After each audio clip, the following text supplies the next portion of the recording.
We know now that how we relate determines the nature and quality of our well-being. What do we look at first when it comes to well-being? That's a very special quality that relates to the person-centered approach. Marizaan and I will be looking at this in the upcoming episode. Welcome to the Art of Therapy, Season 2, Episode 5.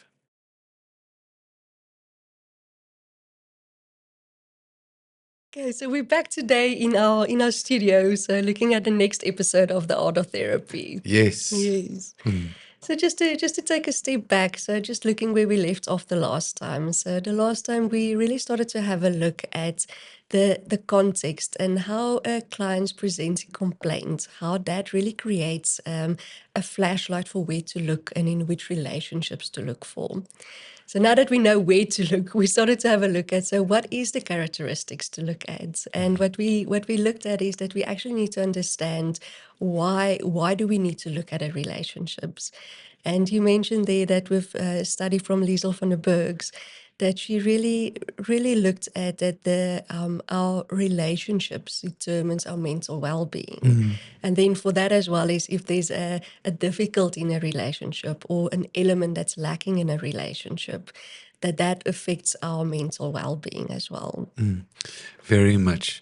What you've identified again is just two key parts of it, that with the presenting problem serving as the context of what relationships to look at, that really helps the therapist, because often a therapist doesn't know where to look, what relationships are or interactions are important. And it's just like a shot in the dark. Maybe I'm right, maybe I'm not. But the moment one understands that it's the presenting complaint that serves as the context and limits the frame of what relationship to look at, already that makes the task for the therapist so much more systematic, and it's a lot easier. And then the next part is, as you've noted, when we're looking at interaction and particular relationships, what part do we look at and why? And of course, it relates to the correlation between how we relate, our interaction, the interactions and relationships that we have, and how that impacts on our well-being, our mental well-being. So they're beautifully connected and correlated. So yes, what we look at then is with our understanding, and when our lens is, okay, so what are the kinds of characteristics of a meaningful relationship that therefore are going to correlate and improve and enhance well-being? And when those are not there, they're going to, again, detract from mental well-being and cause emotional, psychological distress. So once we understand that, we can begin looking more closely and understanding why we're looking in that way. Just really understanding the why behind it. Yes. So now the next step is what? what is a characteristic that is important? Well, we've spoken a lot about the work of Carl Rogers, the person-centered approach. And what he had established was that when we are in relationship or interaction with certain characteristics, that it correlates automatically with well-being, emotional and psychological well-being, and enables us to self-actualize. And the first one or the first characteristic that he looked at was, as we've noted before, was congruence. So observing and looking carefully at congruence in the interaction.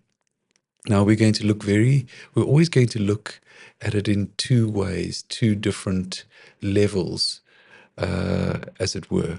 We're going to have a look at the congruence in the therapeutic relationship. It always makes sense to note what's happening in our therapeutic relationship. How is the client relating at this moment? And we're going to pay very careful attention to the issue of congruence. And as we noted before, congruence has to do with how verbal and non-verbal behavior, how consistent it is. So How consistent is what I'm saying with how I'm saying it? That's verbal and nonverbal. And how consistent, to what extent does it fit in our relationship and our relationship over time? And how congruent or consistent is that, for instance, with my behavior, my communication, not just in our interaction over time, but in other interactions that I have. So that is congruence. So to what extent is my verbal and nonverbal communication fit? The other part of it is, to what extent that what I'm saying and how I'm saying, is it congruent to context? And where it does fit the context, that will be congruent. But if, for instance, one were to see someone laughing hysterically in a context that was a grieving context, a context of sadness, that wouldn't fit. For instance, someone could be laughing in the context of, say, a funeral, and that laughter and what they're saying and how they're saying it could fit, but it doesn't fit the context. It wouldn't be appropriate, it doesn't fit. And so given that it doesn't fit context, it'll be incongruent. So we're going to be looking at congruence in terms of what and how I say things. And specifically now we're going to be looking at the client, what and how a client is communicating, and how does that fit, or is it consistent with the context? And we're going to be looking at that in two ways: what's happening in the therapeutic relationship, and then as it relates to congruence. And then we're going to take each of those important relationships they have in their primary system as it relates to the presenting problem, and beginning to look at and observe, what do we note about the congruence in those relationships? And could that have any bearing on the presenting difficulty, the difficulty that they've described and that they're having some discomfort or distress with?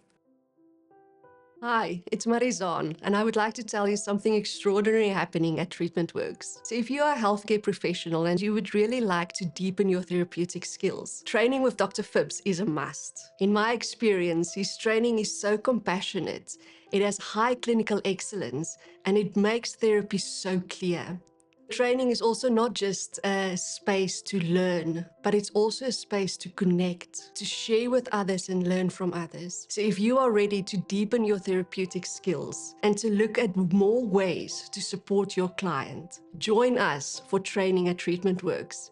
You're welcome to visit our website at treatmentworks.co.za. Yeah, so that is congruence is such an important part. And like I say, there's two elements to it. The one part is how congruent is a person with what they say and with how they say it. But the other part as well is the congruence in context and in timing as well. Yes. So it's both aspects to really have a look at. Yes. Yeah, you had, and we'd looked at this together in the first series. You'd asked such an important question, which was relating to how important is trust in relationships and also in the therapy process. And what we looked at together was that trust in any interaction or relationship has to do with congruence. When what and how I'm saying something is consistent over time and in different settings and consistent with other interactions, and it's appropriate to those contexts, immediately the impact, the effect in a relationship is my communication is trustworthy, and that establishes trust. And trust is vital in the way that we relate. And so that's why we begin, where we begin and kick off with, what part of that interaction are we going to look at, and why, as it relates to mental health or the lack thereof, we're going to kick off with congruence, because that relates to that core quality or experience in a human relationship, of trust. And like you mentioned, trust, it's such an important variable. And without trust, a relationship can be really difficult. Yes. Yeah, in many ways, without trust, where there's no trust in a relationship, what is that relationship? What's it about? Because chances are that is a relationship where there are control struggles, there's manipulation, where and those are going to have a huge impact. So trust is absolutely central. It's what we're about. It's how we relate, and it's a cornerstone in any meaningful relationship. We can have impacts on one another, and we can have effects where what we intend and how we impact or infect it's off, and that can be hurtful and painful. But generally, as we attempt to work that out together in any relationship and do so genuinely, congruently, there's trust. So it's not to say that trust is this perfect thing. It's not. It's something that relates to our congruence, and that is just essential. And the thing is that we can experience trust, and it can be meaningful. But further on, as we interact, something can occur that affects trust, but we can work towards it again through being congruent. So it's just absolutely essential in the way we relate. It's not about getting it perfect every time. It's about in the moment, in the here and now, looking at what happens with trust and what happens in essence with congruence. Yes, that's it. Because again, nothing's wrong or right, good or bad. It's just what effect does it have? What impact does it have? And in a therapist being really sensitive and observing carefully, just considering what is happening in the therapeutic relationship that has to do with congruence, and how consistent is the client's communication, verbal and nonverbal, and if that is if it is consistent, if it's congruent, how congruent is it to the context, and noting this, and that just may, if there's a lack of congruence or something is there's some difficulty there, it may connect with the presenting problem. What you described there, it makes me think of an example of if, let's say, if a client comes to you and you say that they feel like their family, for instance, don't understand, or they don't support them and they don't understand them. And if you look at congruence, and what you see with them is that what they communicate, you can hear that it's distressing, but what they show is that it's actually not as distressing. That in that instance, there's an incongruence. And then the impact of that is that it's almost like a double message. Yes. That it's distressing, but on the other hand, it's also not that distressing. And maybe I think there's it's much more complex than just this. But in that instance, how the congruence can then relate to the presenting problem is that people might actually not know how distressed they actually are, because of the incongruence in what they say and how they say it. It's such a beautiful example you've given there, because the individual may not be aware, we're often not aware, that somehow the way in which we're communicating our verbal and nonverbal is not consistent. It's not congruent. And yeah, you're right. Very often that can be that we're actually having the effect of giving double messages. And in this example, just possibly, it may be that the individual experiences subjectively, I'm reaching out to my family, but I'm not being supported, but is not aware that how they're reaching out and how they're communicating their request for help and support may involve a mixed message. It may be incongruent. And when we receive conflicting messages, it's difficult to know how to respond to those. And so family members could be responding to one part of the message, but missing the other part. For instance, someone who's really independent often finds it difficult to express emotions of vulnerability in a congruent way, and will often express it in a way that seems stronger, that there's more control, more resilient, and may even joke about the struggle that they're having, while at the same time indicating a problem, actually needing help. But because they're expressing it as a double message, family may go along and laugh at it, try and agree with the individual, but miss that there's actually an appeal here. Help is needed or being requested. And all of this could be outside of the client's awareness. And once they begin to, if the therapist begins to see that this may be something that is relating to the problem, they can bring that into the client's awareness or consider that at some point in the therapy, which could be an absolute aha for the client, as they then begin to realize, okay, there's a place here to play and to utilize humor, which is a part of who I am, if that's the client and it's meaningful. But I just need to do that in a way that's separate from, and not at the same time that I'm appealing for help and support. If I'm appealing for help and support, I need to do that much more clearly, much more visibly, and that way I can receive support. Yeah, the way you explain it, it makes it seem so simple, but I know it's so complex. There's so many layers to this. And I think with my experience as well is it's just that when I was first exposed to this in master's training, that yes, it makes sense. And then you go into a therapy session. And then suddenly it's not as clear. So I think just what I'm sitting with is it seems so simple, but it's actually so complex. And I think that's also where training is so important, is going over it and over it and over it and getting different inputs and different exposures. And that actually then it becomes clearer and clearer. You think you have it and then you don't, but then you think you have it again. Indeed. Yeah, yeah. Yeah, you've described it, and I think it's so accurate.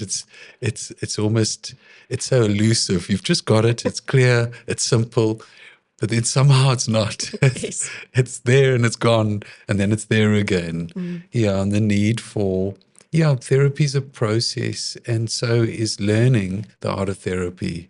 That it's just beginning to see more, and yeah, the benefit of where one has training and where one has supervision and mentoring, because you see it and then it's gone, then you see it a little bit more, it's there a bit longer, then it's gone again, but you're seeing it more and more, and that's something of the dance in in being a therapist and in training and learning. Yeah. Okay, so now we have one characteristic, but I know there's so much more. Yes. So I think that we pause here today, and then the next time we can have a look at another characteristic. Yes, I go with it. Thank you for joining us on the Art of Therapy today.